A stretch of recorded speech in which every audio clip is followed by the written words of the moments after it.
Why is California stuck with a system that is clearly outdated and needlessly expensive to implement? California has been at the cutting edge in many areas, leading the USA and the world, and it is sad that it is now losing that slowly, again, needlessly. New Zealand possesses a very valuable commodity that doesn't compromise their national assets or the seabed, and won't plunder their forests or national resources. So what is it that New Zealand can share with the world and earn substantial sums of money and still have enough for at home? The transformation that changed it from a top-heavy, money-draining system into a low-maintenance, saving one that came about for one reason and one reason only, because one person listened. It was Dr. David Millay's 1985 presentation to ministry officials on the pre-tertiary education system that led to them revamping the entire system in 1988. So you arrived in New Zealand in 1985. Tell us about that. We arrived September 1985, and then a few weeks later I phoned the Chief Inspector of the Ministry of Education in South Island, Nolene MacDonald, to ask if I could go along and give a presentation. I was very surprised that she answered me personally, said sure, and a few days later, in fact, I went along, gave a presentation about my ideas of educating children, but also of the most efficient administrative structure for doing that. We chatted informally afterwards, and she was particularly interested in that administrative structure. So I went home and I thought that was that. And I was quite pleased because it's the only time in my life really that I guess I've been listened to. But I was very surprised that a week later she said she'd arranged for me to fly to Wellington to give a similar presentation to the officials at the Ministry of Education and briefly meet the Minister, but that I should concentrate on the administrative structure that I had so described. And that I did, and then I found out that a few months later a commission was set up to review the pre-tertiary sector in education. I gave a very thorough and detailed submission to that commission, I guess along with hundreds of other people, and I'm glad to say my recommendations were accepted. One was watered down about music in schools, but all the rest were accepted. In 1988 the Commission reported to Parliament. Parliament accepted the recommendations and put all it into law in 1988. And then in 1 week, for me, one marvellous week, I guess for the people who work for school districts it wasn't so marvellous, but all the school districts disappeared and every school in New Zealand became a community school. Run by a board. The board consisted of 5 people and they had to be parents. The numbers could, there was a bit of flexibility, they could be lower or normally higher, but normally it was 5. And they entered a contract or a charter with the Ministry of Education. So by doing so, all the school districts disappeared. Half the Ministry of Education disappeared because there was nothing for them to administer.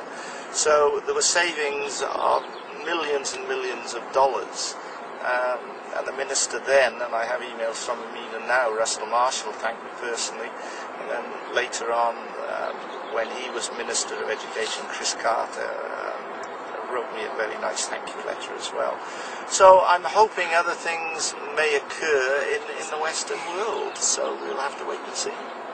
So tell us about the Western education systems. Well, it really is quite complicated, but I think sadly all the administrations that I know of, whether it's state or even country, none of them are examining their pre-tertiary educational administrative structure, and that's where the savings would be made.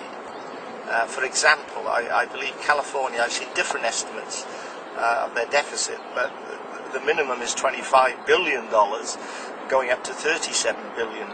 So what they are doing is they're cutting teachers, cutting teachers, cutting teachers. So what they really need to do is to thoroughly examine the pre-tertiary sector. Now, when I went to New Zealand, the synchronicity, if you want to call it that, and I believe that is so, was exact. Yeah? So I'm hoping that somewhere along the line I can meet similar mindsets to the ones that I met in New Zealand, particularly Nolene MacDonald, who accepted what I was saying, because I didn't really have any power or anything like that, accepted what I was saying and say, look, this person may just have something to offer. He should at least go and speak to top officials, describe what he believes is the best system. And I need to add, there's a whole philosophy behind what I'm saying. So really it's a reflection of the philosophy, the administrative structure. But I really believe before the ages of 9 to 10, the people who know what's best for children are the parents and the teachers working in cooperation. So that was, from that, I described what I believe was the most efficient educational structure for implementing that. So that's what occurred then. And I think it's the same today. It's on a different scale, obviously, but California is now desperate to save money and is doing things that really are not acceptable to the vast majority of people, the way of cutting teachers, closing parks, and so on. So if California would start implementing a similar system that already exists in New Zealand, it could save probably 30 to 40% of the education budget, and that I believe would be in the region of $10 to $15 billion a year. Now that is going to take time. Yes, you can't just implement it as you did in New Zealand with a small population of 4 million, with 40 million or whatever. It's going to take time. It's going to take very careful planning, especially as implementing the checks and balances. But I have knowledge of the New Zealand and the California system, and of other systems for that matter, and I'd be only too happy to have an input if that was appropriate. So who are you looking for to help you implement this new educational system? I am looking for, initially, that one person who will listen, be the one who listens. Yeah? And hopefully there'll be vision and insight. So what I'm really looking for are, well, hopefully more than one, a few visionaries, whether they're here in USA or China or something, will be going to New Zealand as well, who will make a commitment for the well-being and learning of children and will stick with it. Doesn't matter what occurs, they'll say, right, I'm going to make this commitment. This is well worth looking at in depth. We need to do that, and we're going to stick with it. So those are the type of people I'm looking for. Sadly, and I've been here 30 years, I haven't found them yet. But who knows? The world is changing very fast. Tell us about your conversation with Sherry Lansing. Well, I spoke with Sherry Lansing in 2004, and she was interested, but I don't think the timing was appropriate at that time, so it didn't happen. But Sherry, if you do know someone who might be willing to listen, and this is exact. California would have saved now if they'd started to implement the same system that exists in New Zealand in the region of $80 to $100 billion.